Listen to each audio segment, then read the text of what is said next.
Hello and welcome everyone. स्वागत है आपका मेरे official YouTube channel agriculture success point पर। और आज का जो हमारा टॉपिक है वो है सॉइल टेक्सचर। ठीक है, तो चलिए सॉइल टेक्सचर को स्टार्ट करते हैं। सॉइल टेक्सचर, और लास्ट के अंदर अपने जो कल टॉपिक किया था सॉइल सेपरेट, उसके क्वेश्चन करेंगे, 5 क्वेश्चन उसके करेंगे अपने लास्ट के अंदर।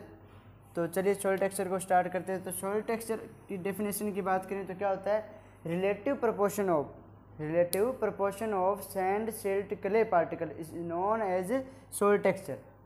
या आपने क्या बोल सकते हैं, relative proportion of soil separate is known as soil texture. क्योंकि कल अपनों ने पढ़ा था सॉइल सेपरेट के अंदर किस किस का बारे में बात की थी अपने, सैंड सिल्ट और क्ले, इन्हीं पार्टिकल की बात की थी। तो या तो ऐसे बोल दो कि relative proportion of sand silt clay is known as soil texture, या relative proportion of soil separate is known as soil texture.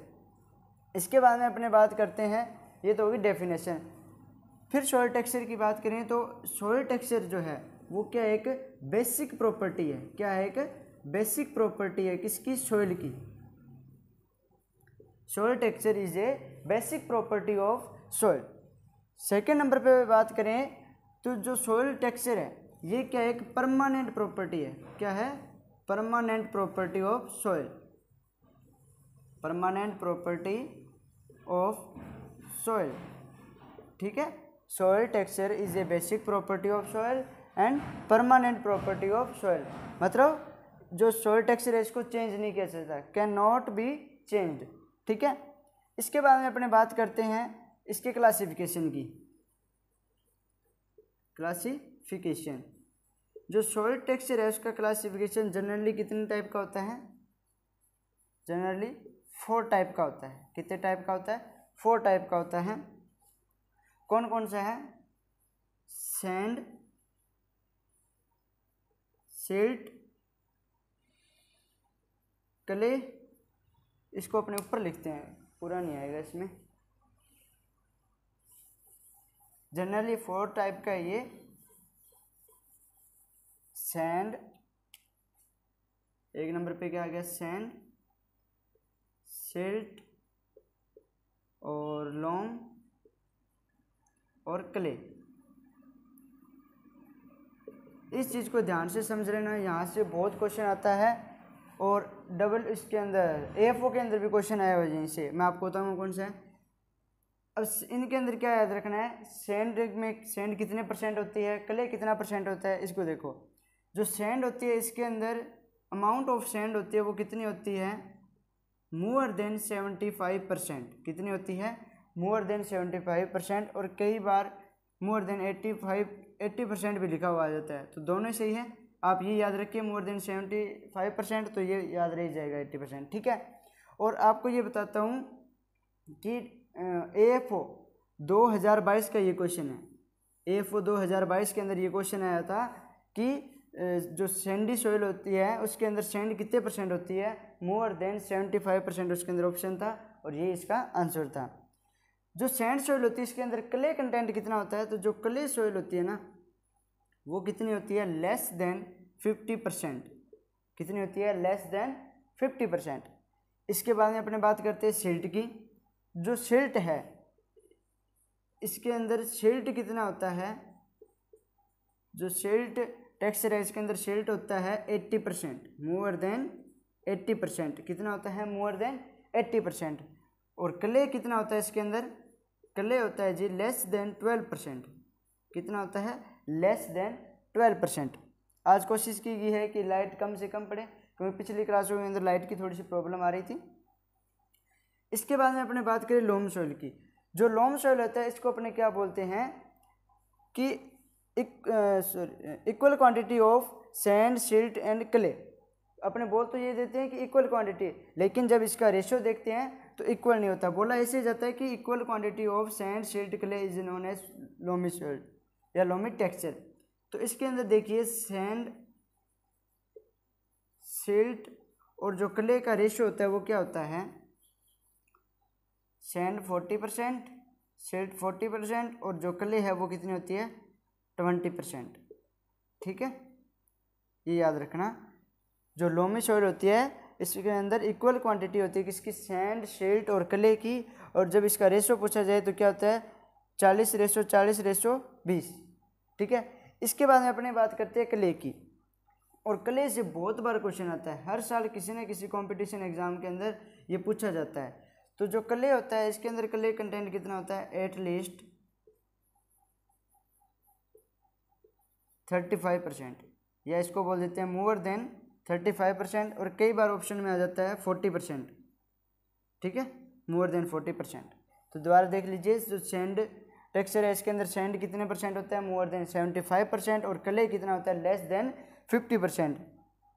जो सिल्ट होती है इसके अंदर सिल्ट मोर देन 80% होती है। और क्ले कितनी होती है, लेस देन 12% होती है। जो लोम होती है इसके अंदर सैंड, सिल्ट और क्ले की इक्वल क्वांटिटी होती है। यदि रेशो पूछा जाए तो 40:40 और 20। जो क्ले होती है इसके अंदर क्ले कंटेंट कितना होता है, मोर देन 35%। जो लोम सॉइल है ये बेस्ट होती है, किसके लिए बेस्ट होती है, एग्रीकल्चर के लिए। ठीक है, एग्रीकल्चर के लिए। ठीक है, जो लोम सॉइल है वो बेस्ट किसके लिए है, एग्रीकल्चर के लिए। इसके बाद में अपने बात करते हैं जो यूएसडी है। कल अपने पढ़ा था ना यूएसडी के बारे में, कि जो यूएसडी है उसने सॉइल सेपरेट को कितने पार्ट में डिवाइड किया था, 7 पार्ट के अंदर डिवाइड किया हुआ था। ठीक है, वैसे ही जो यूएसडी है उसने जो सॉइल टेक्सचर है इसको 12 क्लासेस में क्लासीफाई किया है। कितनी क्लासेस में, 12।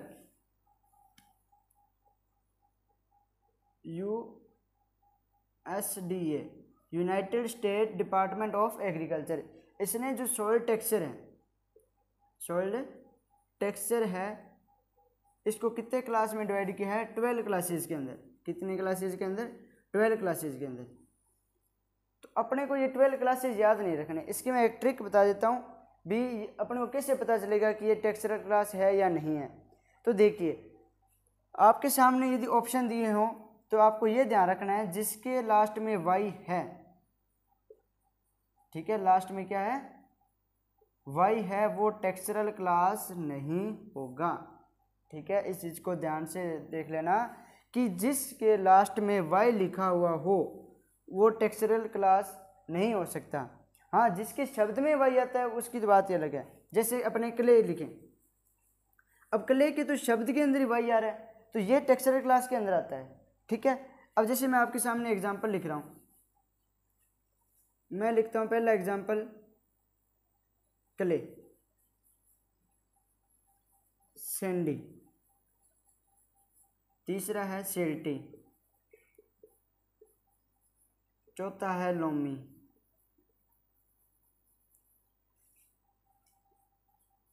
पांचवा है क्ले, सैंडी, सिल्टी, लोमी और क्ले, लोम। छठा हो गया सैंडी, लोम। और एक एग्जांपल और ले लेते हैं अपने, सिल्टी, लोमी। अब इसके अंदर देखना कि कौन कौन सा अपना टेक्सचरल क्लास है और कौन कौन सा नहीं है। अब देखिए, मैंने क्या बोला है कि जिसके लास्ट में वाई आता है वो टेक्सचरल क्लास नहीं होता। अब यहाँ से देखिए, क्ले, क्ले के तो शब्द के अंदर ही वाई आता है तो ये तो टेक्सचरल क्लास होगा। अब यहाँ देखिए सैंडी, सैंडी के लास्ट में क्या आ गया, वाई आ गया। सैंड की स्पेलिंग अपने क्या लिख दिया, SAND।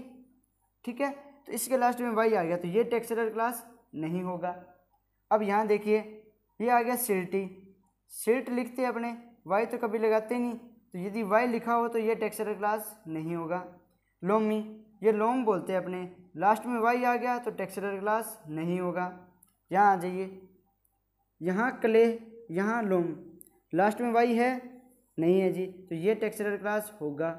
यहाँ देखिए सैंडी, लोम, यहाँ बच्चे बहुत कंफ्यूज होते हैं। लास्ट, मैंने क्या बोला है कि लास्ट में वाई ना हो, बीच में हो सकता है। अब कई बच्चे सोचेंगे सर यहाँ पे तो वाई दिया हुआ ना, ये तो टेक्सचरल क्लास हो ही नहीं सकता, लेकिन ये टेक्सचरल क्लास है।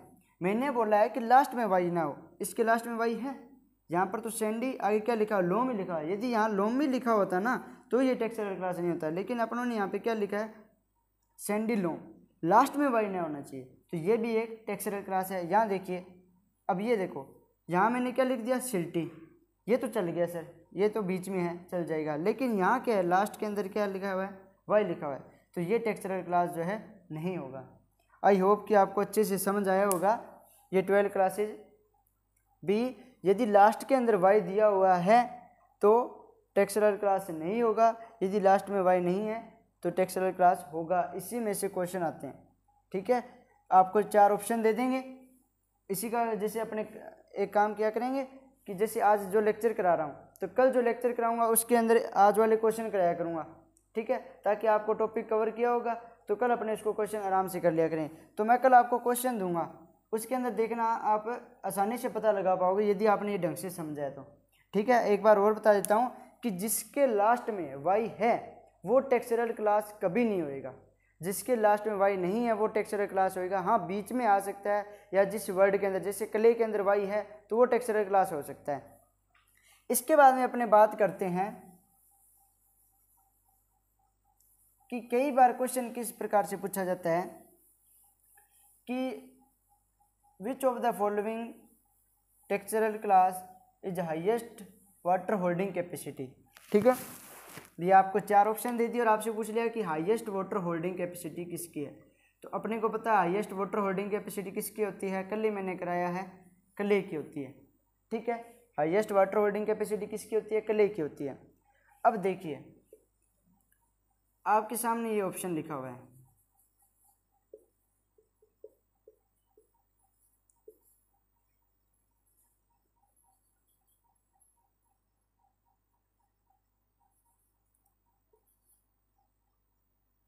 और ये क्या हो जाएगा। अब यहाँ से एक चीज़ ध्यान से समझ लेना, जिसके लास्ट में जो शब्द दिया है, मान लो ये सैंडी क्ले है, ये सिल्टी क्ले है, जो भी टेक्सचरल क्लास है, इसके लास्ट में जो शब्द दिया होता है वो उसी के अंदर हाईएस्ट होता है, ठीक है। अब जैसे सैंडी क्ले है तो इसके अंदर सबसे ज़्यादा क्या है, क्ले है। सिल्टी क्ले है, इसके अंदर सबसे ज़्यादा क्या होगा, क्ले। क्ले लोम है, ठीक है, तो इसके अंदर सबसे ज़्यादा क्या होगी, लोम होगी। ऐसे मैं लिख दूं क्ले सैंड, तो इसके अंदर सबसे ज़्यादा क्या होगी, सैंड होगी। समझ आ गया कि जो लास्ट वाला शब्द आपको दिया होगा वो उसके अंदर सबसे ज़्यादा होएगा, ठीक है। अब देखिए क्वेश्चन कैसे पूछता है, आपसे पूछा कि वाटर होल्डिंग कैपेसिटी बताइए जी किसकी हाईएस्ट है। अपने को पता है कि किसकी हाईएस्ट होती है, क्ले की, उसके बाद में सिल्ट की, फिर सैंड की उससे कम, ठीक है, कल अपने पढ़ा था। अब यहाँ पे देखिए क्ले आ गया, इसमें भी क्ले आ गया, तो मतलब यहाँ पे दोनों में क्या है, क्ले है, तो दोनों की अपने हिसाब से तो वाटर होल्डिंग कैपेसिटी ज़्यादा है। अभी मैंने बताया कि जिसके लास्ट में ये जो शब्द दिया होगा वो उसी चीज़ के अंदर सबसे ज़्यादा होगा। अपने को पता है कि क्ले की वाटर होल्डिंग कैपेसिटी हाई होती है, तो यहाँ देखा सैंडी क्ले है, मतलब क्ले ज़्यादा है तो इसकी वाटर होल्डिंग कैपेसिटी ज़्यादा है। फिर हमने देखा कि सर इसके अंदर भी तो क्ले है, इसकी भी वाटर होल्डिंग कैपेसिटी ज़्यादा है, लेकिन यहाँ समझिए जो सैंडी है उसकी तो सिल्टी से कम होती है ना। तो आपका यदि ऑप्शन में ये 2 ऑप्शन आते हैं और आपको टिक करना है इनमें से, तो आप इसे टिक करेंगे, क्योंकि क्ले की तो ज़्यादा होती है। लेकिन इधर भी तो देख लीजिए, जब आपके पास दोनों सेम आ गए तो आपको यहाँ देखना है कि यहाँ किसकी सबसे ज़्यादा है, यहाँ सैंडी की सिल्टी से कम होती है, तो यहाँ पे सबसे ज़्यादा जो वाटर होल्डिंग कैपेसिटी हो जाएगी वो इसकी हो जाएगी, सिल्टी क्ले की। अब यहाँ देख लीजिए लोम है, इसकी मीडियम होती है, ठीक है, हालांकि कि क्ले जो है उसकी हाईएस्ट होती है, लेकिन ये क्ले लास्ट के अंदर नहीं है, लोम है लास्ट के अंदर। जैसे यहाँ क्ले सैंड है तो यहाँ पे क्या है, यदि आपसे पूछा जाए हाईएस्ट सैंड किसके अंदर होती है, तो हाईएस्ट सैंड इसके अंदर हो जाएगी, ठीक है, और कहाँ है सैंड, इसके अंदर नहीं होगी, ठीक है, लास्ट वाला तो यही है। अब इन दोनों में से देखें तो हाईएस्ट सैंड इसी के अंदर होती है, ठीक है। तो इस हिसाब से देखते रहना कि जैसे यहाँ पे वाटर होल्डिंग कैपेसिटी है तो इसकी जगह आपसे ये भी पूछ सकता है कि इनफिल्ट्रेशन रेट किसकी होगी, और आपको ऐसे टेक्सचरल क्लास दे देंगे। तो इन क्वेश्चन को ढंग से पढ़ लेना, और वैसे मैं इसके क्वेश्चन आपको दूंगा, ठीक है, कल करवाऊंगा, ऐसे ही क्वेश्चन करवाऊंगा, ठीक है। इसके बाद में अपने एक चीज़ देखते हैं, determination of soil texture. Soil texture का यदि अपनों ने डिटर्मिनेशन करना है तो कैसे करेंगे। तो सॉइल टेक्सचर के डिटर्मिनेशन के 2 मेथड हैं। एक तो फील्ड मेथड और एक मैकेनिकल एनालिसिस। फील्ड मेथड होता है, इसके अंदर अपने फील करके बताते हैं कि सैंडी है या क्ले है या सिल्टी है, ठीक है। यदि और मैकेनिकल एनालिसिस है, उसके अंदर अपने दो मेथड आते हैं, एक तो इंटरनेशनल पिपेट मेथड और एक बायोकस हाइड्रोमीटर मेथड। दोनों की बात करेंगे अपने। तो सबसे पहले अपने देखते हैं फील्ड मेथड। फील्ड मेथड में क्या होता है, अब देखिए फील्ड मेथड, सैंड, सिल्ट और क्ले, ठीक है। भी इनकी अपने फील कैसे कर सकते हैं, भी इनकी स्ट्रक्चर कैसे होती है या इनका जो टेक्सचर होता है वो कैसा होता है। सैंड को यदि अपने फील्ड मेथड से चेक करना है तो इसका जो फील्ड मेथड से अपने चेक करते हैं तो ये अपने को कैसी लगनी चाहिए, ग्रिटी, ठीक है। यदि सैंड को हाथ में लेकर ऐसे मसलेंगे तो अपने को कैसे अनुभव होएगा, ग्रिटी लाइक। तो ठीक है, फील्ड मेथड में अपने को फील करना है। सैंड के अंदर क्या होगी, ग्रिटी। जो सिल्ट होते हैं वो कैसे होता है, talcum powder like, talcum powder like, ठीक है। इसको देखेंगे तो टाल्कम पाउडर की तरह लगती है सिल्ट। यदि क्ले की बात करें, जब क्ले मोस्ट होती हैं, मतलब जब इसके अंदर थोड़ी सी पानी की मात्रा होती है तो ये कैसी लगती है अपने को, स्टिकी, चिपचिपी, ठीक है। सैंड, ग्रिटी, सिल्ट का क्या होता है, टाल्कम पाउडर लाइक। और क्ले कैसी होती है, जब मोस्ट होती है तो कैसी होती है, स्टिकी होती है। अपने देखते हैं ना क्ले चिपचिपी सी लगती है ना, हाथ की चिपक जाती है, ये है। सैंड कभी नहीं चिपकती हाथ की, ठीक है। तो इस चीज़ को ध्यान रखना। अब ये तो हो गया फील्ड मेथड। अब सेकेंड नंबर पे अपने कौन सा आता है, सेकेंड नंबर पे आता है मैकेनिकल एनालिसिस, ठीक है। फर्स्ट नंबर फील्ड मेथड हो गया, सेकेंड नंबर हो गया मैकेनिकल एनालिसिस।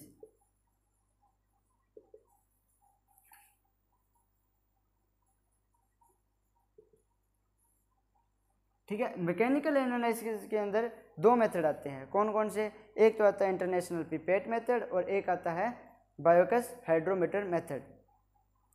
पहला है international pipette method, international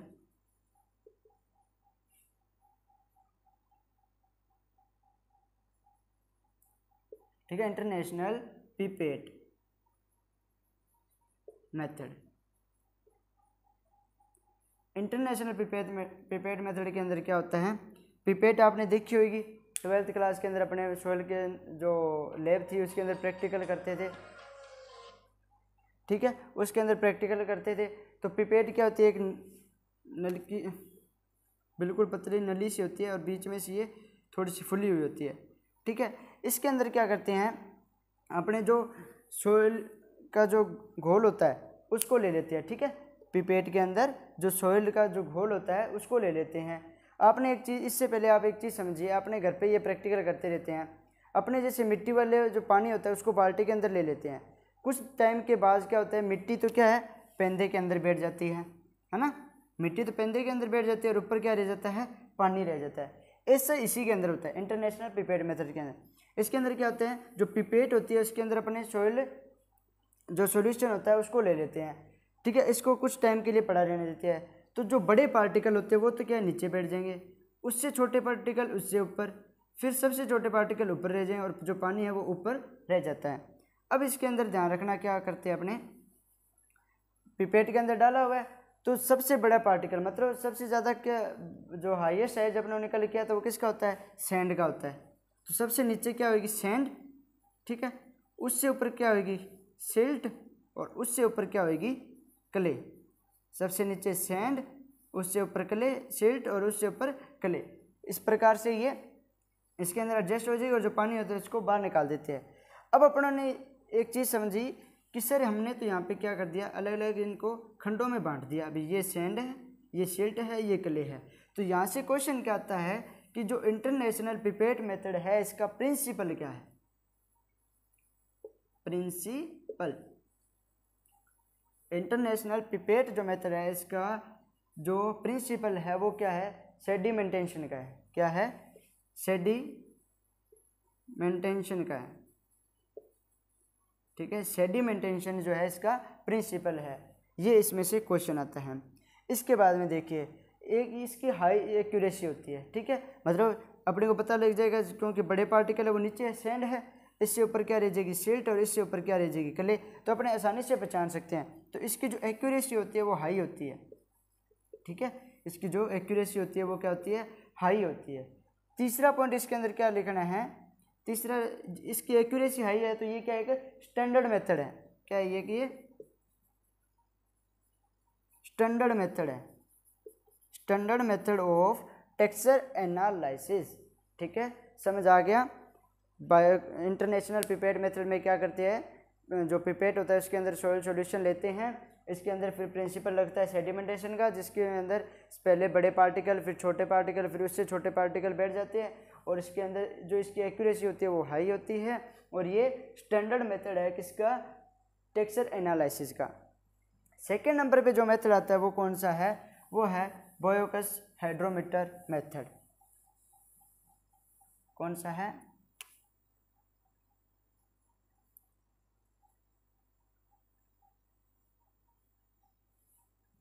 बोयोकस hydrometer method.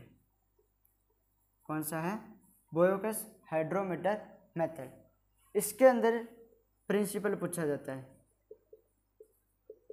इसका प्रिंसिपल क्या है, डेंसिटी रेड्यूस विद टाइम, ठीक है, क्या है इसका, डेंसिटी रेड्यूस विद टाइम, मतलब टाइम के साथ साथ जो डेंसिटी है वो घटती चली जाती है, यही इसका प्रिंसिपल है।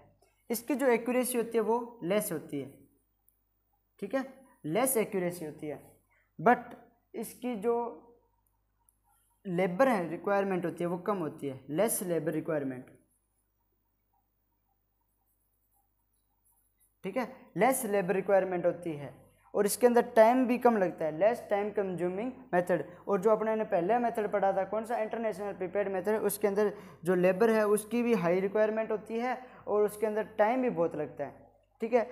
और एक इसके अंदर क्या ध्यान रखना है, वो एक हाइड्रोमीटर के अंदर कि इसके अंदर रीडिंग लेते हैं अपने, ठीक है, जो ये हाइड्रोमीटर है इससे अपने रीडिंग लेते हैं, कितने टाइम लेते हैं ये पूछा जाता है, तो 4 टाइम रीडिंग लेते हैं, कितने टाइम, 4 टाइम रीडिंग लेते हैं, कितने कितने घंटे के अंतराल पे, 2-2 घंटे के अंतराल पे, 2 आवर्स, ठीक है, 2 आवर्स के अंतराल पे अपने रीडिंग लेते हैं। कितनी रीडिंग लेनी है, 4 रीडिंग लेनी है, कितनी रीडिंग, 4 रीडिंग, ठीक है।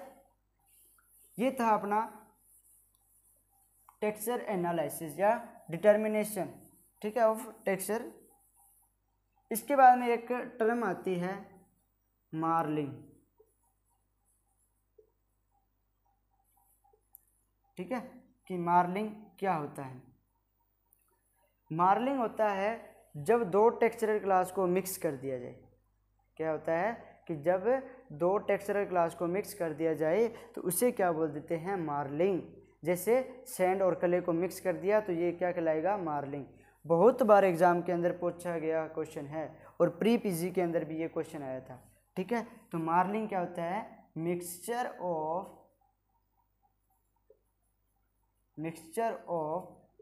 2 टेक्सचरल क्लास, ठीक है, mixture of 2 textural class is known as marling, ठीक है। आई होप कि आपको समझ आया होगा। इसके अंदर अपना एक चीज रहता है स्टोक्स लॉ, कौन सा, स्टोक्स लॉ। इसको आपने आज नहीं करेंगे क्योंकि अपने 3 लॉ अपने सोयल साइंस के अंदर यूज होते हैं, कौन कौन से, एक तो स्टोक्स लॉ, एक डार्सी लॉ, एक पाउसेली लॉ, ठीक है। इन तीनों की एक अलग से क्लास लेंगे अपने, जिसके अंदर स्टोक्स लॉ, डार्सी लॉ और पाउसेली लॉ अपने एक ही क्लास में तीनों को समझ लेंगे। हाँ, इतना बता देता हूँ कि स्टोक्स लॉ किसके लिए यूज होता है, ये होता है टेक्सचर एनालिसिस के लिए, इसीलिए तो टेक्सचर के अंदर इसको पढ़ते हैं। लेकिन अपने ये तीनों लॉ है इनको एक साथ कर लेंगे ताकि अपने को कोई कन्फ्यूजन न रहे, ठीक है। आई होप कि आपको समझ आया होगा। आज का हमारा ये टॉपिक था सॉइल टेक्सचर और कल अपने करेंगे सॉइल स्ट्रक्चर। आज करना तो आज भी था, लेकिन क्लास बहुत बड़ी हो जाती है, इसलिए अपने आज सॉइल टेक्सचर ही करेंगे। कल अपने जो क्लास है वो सॉइल स्ट्रक्चर का रहेगा।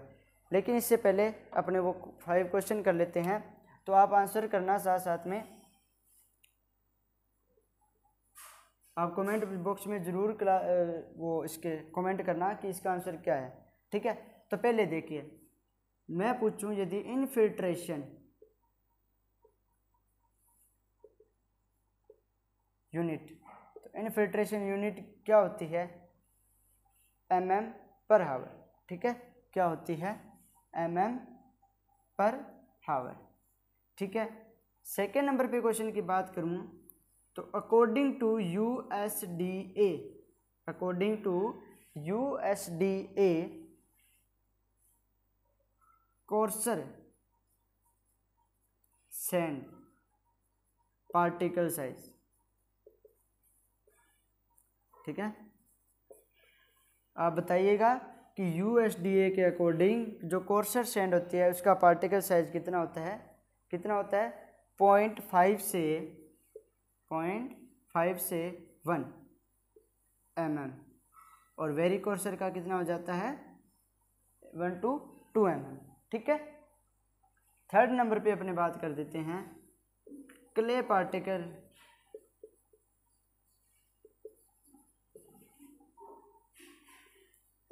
और ये एक चीज़ ध्यान रखना, अपने डेली हर क्लास के लास्ट में पिछले जो क्लास हुई होती है उसके क्वेश्चन किया करेंगे डेली, ठीक है। 5 क्वेश्चन डेली किया करेंगे ताकि अपनी को प्रैक्टिस होती रहे और साथ में अपने को पता चलता रहे कि अपनी तैयारी कैसे हो रही है, ठीक है। जो क्ले पार्टिकल साइज होता है वो क्या होता है? Less than 0.002 mm।